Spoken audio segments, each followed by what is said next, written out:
Tomorrow? You want to get married? Tomorrow? Uh-huh. You wanted to elope on the beach, remember?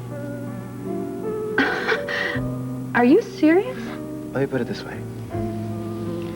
I want to be married to you as soon as is humanly possible.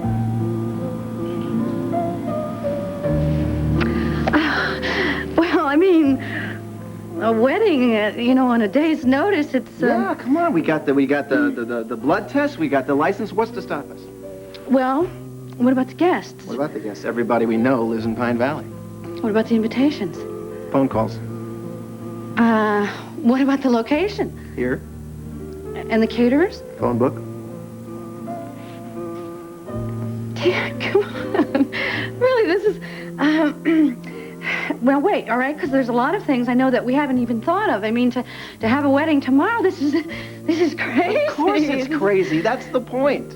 It's absolutely nuts. But between your mind and my credit cards, there's nothing we can't do. As a matter of fact, we are probably the only two people on the entire planet that could pull this off. Brooke, come on. I am crazy in love with you. Why shouldn't I want to do something crazy? We can make this happen. That is, of course, if you still want it to happen. You still haven't given me an answer. Well, I'm just a little overwhelmed. You sure it has nothing to do with Edmund? No. It has absolutely nothing to do with Edmund. It's just that you're operating at warp speed, and I give me a couple of minutes to catch up here. Is that all you need?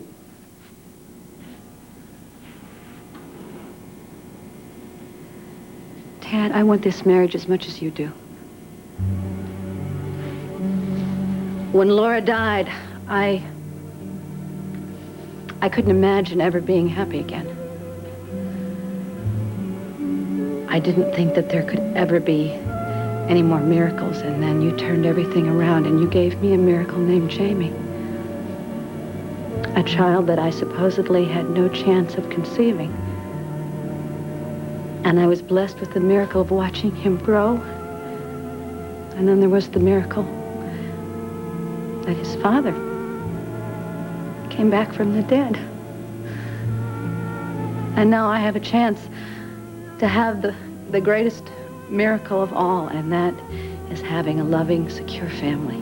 And I want that, Tad. I want that for Jamie, and I want that for us. So, what's stopping us? I don't know.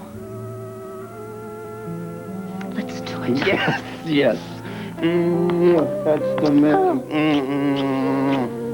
Impetuous woman that I fell head over heels in love with. Thank you. There's so much to do. Where are we going to start? I have no idea, but let's look at the bright side. The wine is a snap. All right, listen. We can probably get Reverend Ayers to perform the ceremony. Flowers. Dandelions, I don't care. I can get Charlie to stand up for me. I would really like Livia to be my matron of honor. She's a great choice. That's terrific. It's just that, they've been through so much in the last few weeks. I don't know. Listen, she could probably use the diversion. If not, she strikes me as a very upfront person. She'll say no if it's a drag. She's helped me through so much in And the by past. all means, she should be there to stand up with us tomorrow. It's settled. What's settled? The supporting cast. You putting on a play?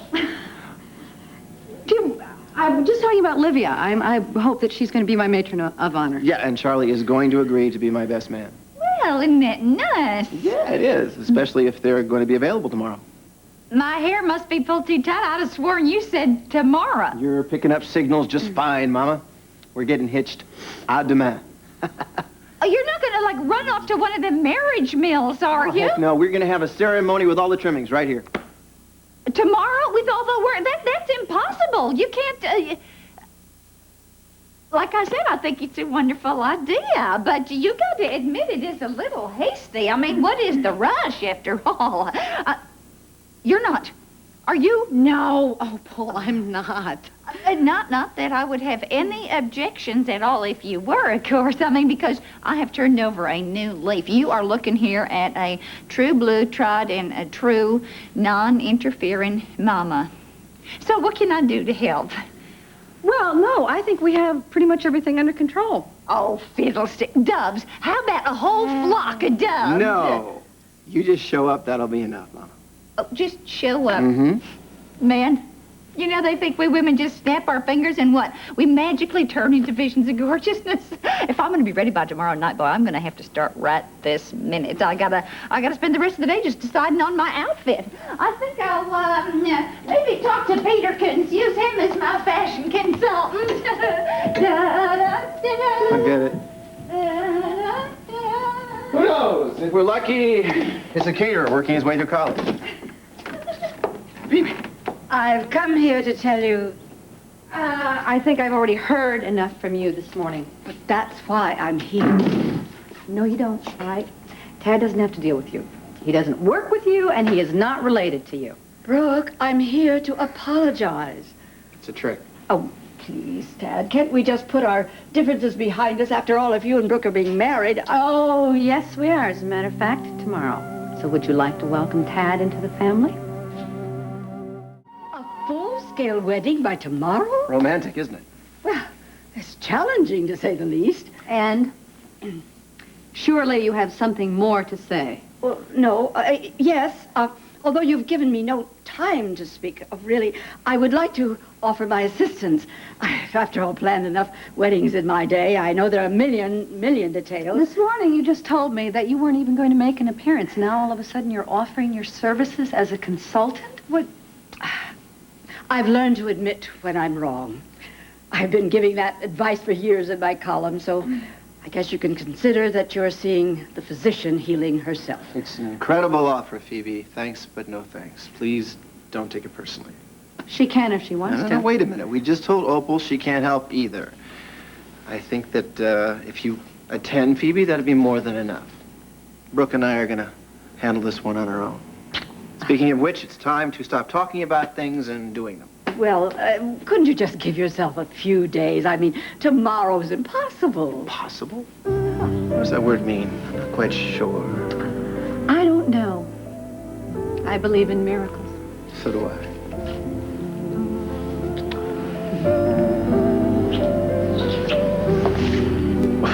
Phoebe, I'll see you tomorrow.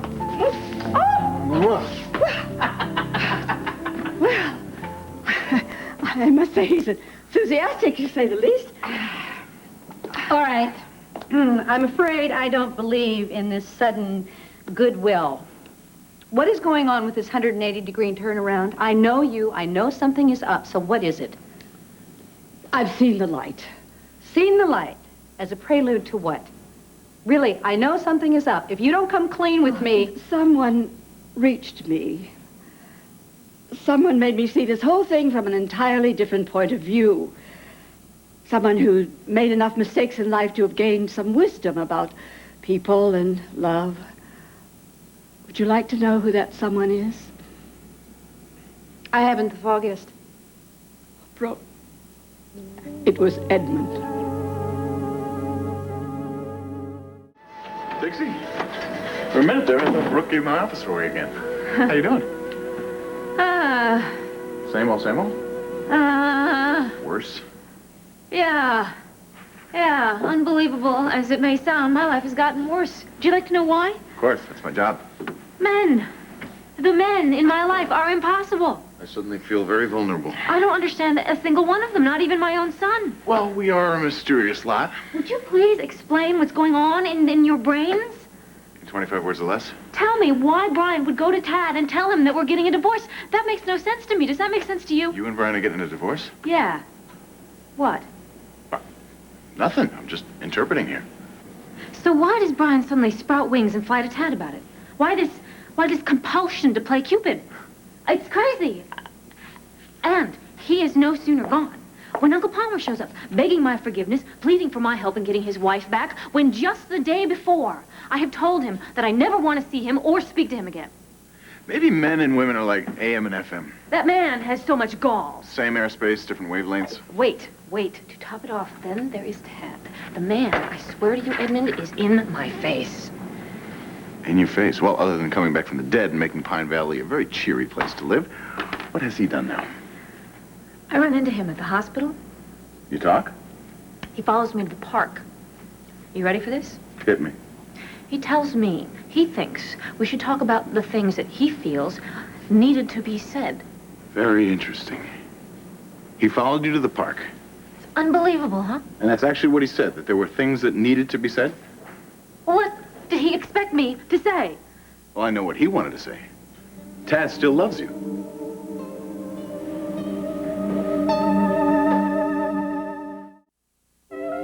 The man that you swore never to forgive is giving you deep insight into my life. Edmund respects you tremendously, Brooke. And he so admires what he calls your graceful grit. I mean, with all the hardships you've been through, losing dear little Laura and meeting the demands of a single parent, just surviving a relationship with the most difficult man in America. And yet through it all, you've managed to remain a person who has a ready smile, a helping hand. Edmund knew that any friction between us was unhealthy.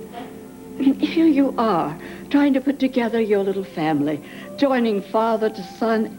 There's no time for me to remain apart. Edmund made me see how wrong I was. This morning you were telling me you were going to erase me from the family tree, and now you're telling me that you're coming to the wedding because Edmund Grey changed your mind? Life never ceases to amaze me. Oh, the sweet mystery of it all. Aunt Phoebe. Oh, darling, thank you. And now, I absolutely insist that I help you with something. Well, there is a little matter of a dress. Would you go with me later to the boutique to help me? Darling, I'd love to. You know I would. Oh, I just hope that Myrtle has the new stock in. Just let me know when you're ready. I have to talk to Olivia first. I'll call you. And Brooke, I truly wish that your marriage with Tad will make you as happy as Langley and I are. Thank you.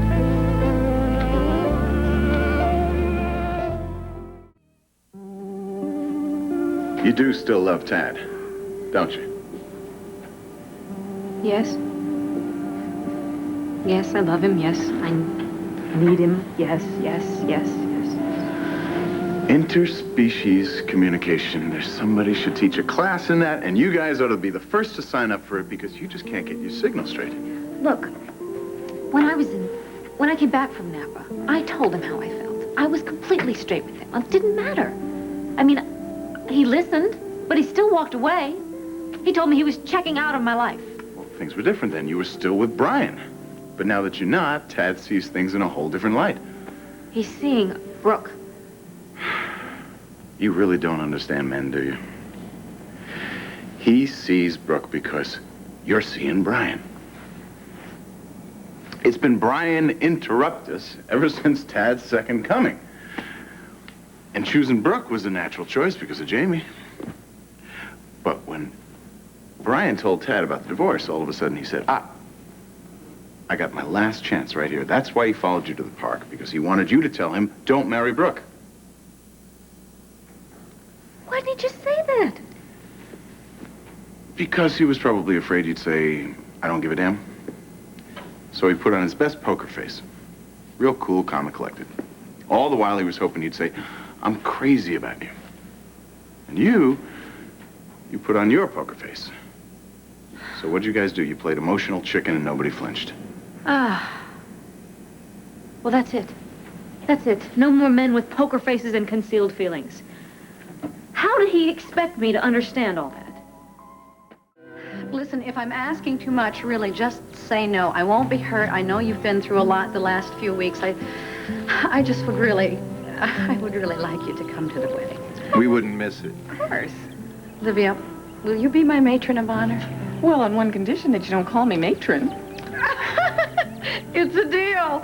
You still qualified for maid of honor? Hey, we're going to just say attended by Olivia Cudahy.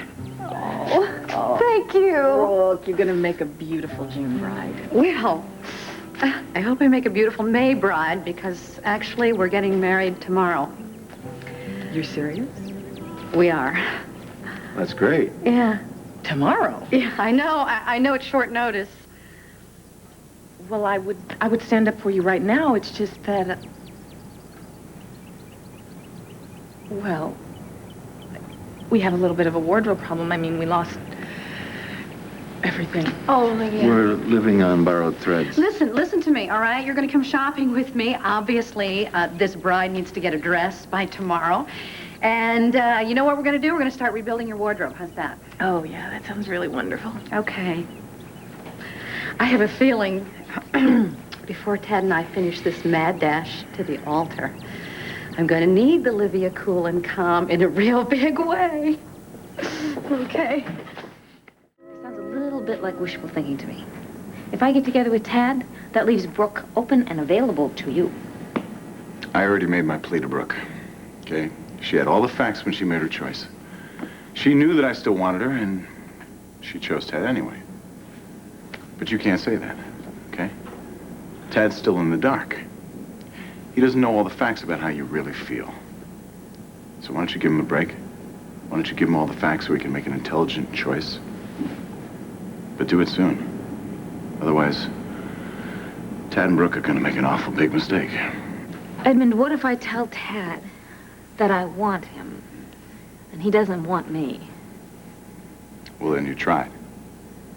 No, then he's standing there with his best poker face on, and I'm standing there like a drooling, lovesick puppy. I can't do that. So your pride's going to get hurt? You get over it. Look, if you win, it's worth it. Okay? And even if you don't, then at least you played all the cards in your hand. How are you going to live with yourself if you don't?